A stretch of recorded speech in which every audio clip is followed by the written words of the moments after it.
అందరికీ నమస్కారం.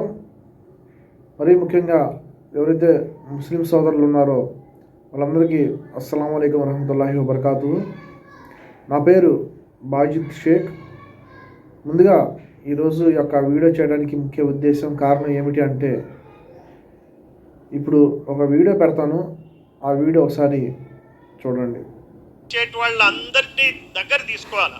ముస్లింలు ఉన్నారు ఈ రోజున రాష్ట్రంలో. ముస్లింల పరిస్థితి ఏంటంటే వాళ్ళకి ఏ పార్టీ లేదు. ఈరోజు తెలంగాణలో కనీసం ఎంఐఎం ఉంది, ఆంధ్రప్రదేశ్లో ముస్లింలకు పార్టీయే లేదు. ఈ హిందుత్వ భావజాలంతో అనుమానంగా చూస్తుంటే వాళ్ళు కూడా బిక్క చచ్చిపోయి ఉన్నారు. ఈ రోజున వాళ్ళందరినీ మనం పక్కకు తెచ్చుకోవాలా.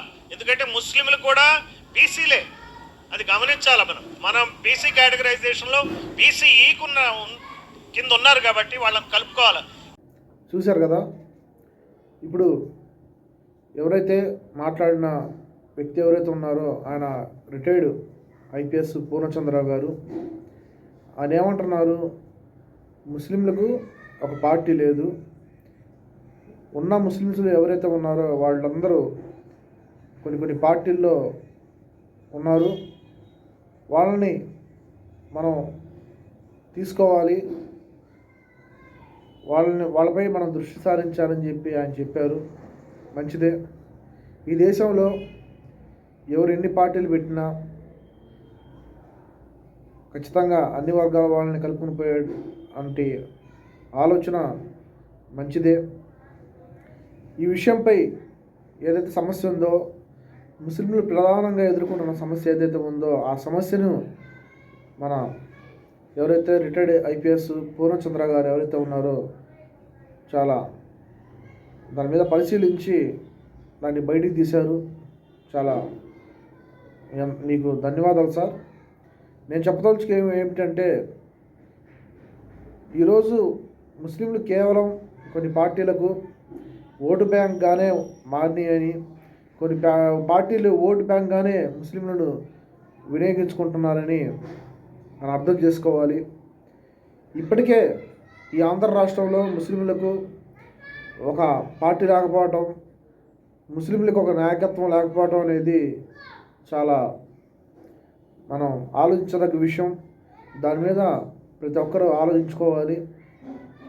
ఆయన ఒక మాట అన్నారు, హైదరాబాదులో కనీసం ఎంఐఎం పార్టీ అని ఉంది ముస్లింలకి గురించి వాయిస్ ఇవ్వడానికి, కానీ ఇక్కడ ఆంధ్రాలో ముస్లింలకి ఎటువంటి పార్టీ లేదు, ఎటువంటి నాయకుడు లేడు అని చెప్పి అన్నారు. నిజమే సార్. మా ఆంధ్రాలో ఇప్పటివరకు ఉన్న ఈ ప్రధాన పార్టీల్లో ముస్లింలు అందరూ దాంట్లో ఉన్నారు. కనీసం ఇక్కడ మాకు ఒక ఆలోచన లేదు, ఒక పార్టీ పెట్టుకోవాలని, ఒక నాయకుడిగా ఉండాలి అని చెప్పి మా వాళ్ళకి కనీసం ఆలోచన కలగలేదు.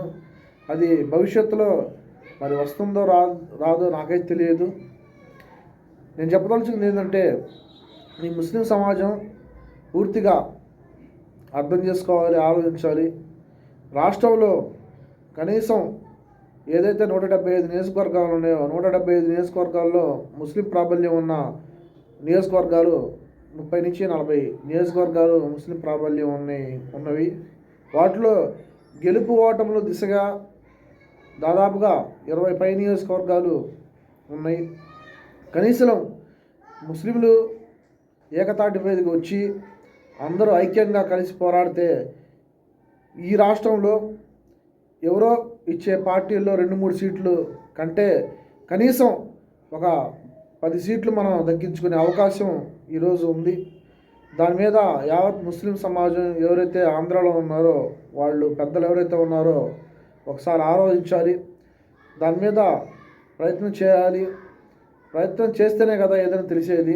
దాని మీద దృష్టి సారించాలని చెప్పి ఒక వీడియో ద్వారా ప్రతి ఒక్క ముస్లిం సమాజంలో ఉన్న యువకులకు అందరికీ నేను తెలియజేయాలనుకుంటున్నాను. ఒక పార్టీ అనేది మనం పెట్టుకుంటే ఖచ్చితంగా రాజ్యాధికారం దిశగా ముస్లిం సమాజం కూడా అడుగులేస్తుందని చెప్పి ఒక సభాముఖంగా తెలియజేసుకుంటున్నాను.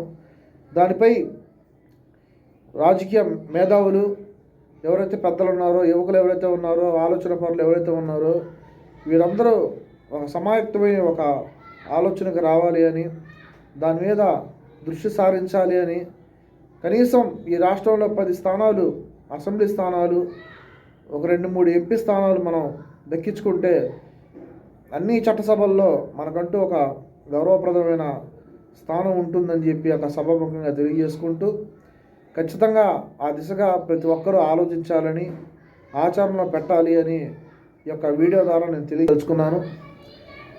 రానున్న రోజుల్లో ఆ దిశగా ప్రయత్నం చేస్తే మా వంతుగా ఏదైతే ఉందో వినుకొండ నుంచి మా వంతుగా మేము పూర్తి సహాయ సహకారాలు ఇవ్వడానికి మేము సిద్ధంగా ఉన్నామని ఈ యొక్క విషయం తెలియజేస్తున్నాను. దీని మీద దృష్టి సారించాలని చెప్పి ఈ యొక్క సభాముఖంగా తెలియజేసుకుంటూ అందరికీ అస్సలాము అలైకుం వరహమతుల్లాహి వబరకాతుహు.